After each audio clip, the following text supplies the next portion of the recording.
Human this unknown. I have looked at the longest idea of Japanese Buddhism, Kukai, Dogen, Indian Buddhism, Shaka, Nagarjuna, Brahmanism, Vedanta philosophy, Upanishad philosophy, Tattvam of ancient Indian philosophy. I have enjoyed reading the poems of Saint Tagore, an Indian poem that is an extension of it.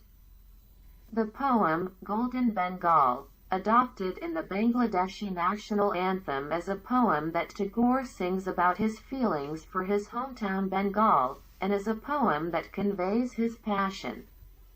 But what my spirit sought was a collection of poems called The Poems of Death and Life, which is fascinating because I am about to die.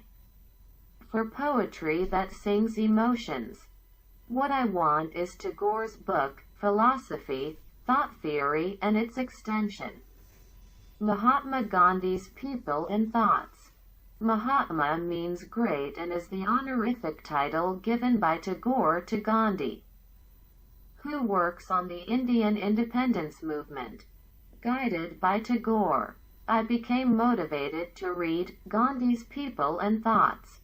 The reason is that I want to know how ancient thoughts and philosophies were put to good use by Gandhi Nehru, who worked on the liberation and reform of Indian society. I want to know if it will feed the hearts of people living in modern society. But I'm not going to go deeper into Indian thought.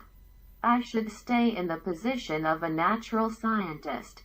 Based on this idea, I have prepared to carefully read and examine the book, Human This Unknown, by Alexis Carrel, a doctor and medical scientist who won the Nobel Prize in Physiology or Medicine. Carrel is from the standpoint of a doctor, medical scientist. He is challenging what humans are and what drives life. As I mentioned above, Japanese Buddhism, Chinese Buddhism, Confucian Buddhism, Mahayana Buddhism advocated by Buddha. Mahayana Buddhism developed mainly by Nagarjuna, and late esoteric Buddhism.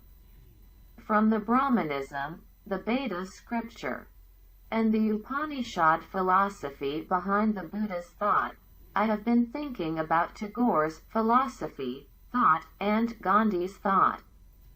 But my goal is ultimately, what is a human being and how should a human being live? No matter what philosophers chanting or old religions chanting. What is the ideology that ordinary people living in the present age gain courage and vitality in their hearts and do not give them the power to live tomorrow? I think it's worthless. From that point of view, the Puritans, a couple praying for gratitude at the end of the day's farming work depicted in Millet's Angelus painting, pioneered the United States in search of a new world and thanked God for their first harvest. I think that the ancient words written in the Christian Bible, prayer, provided food for people's hearts and gave gratitude and courage for tomorrow.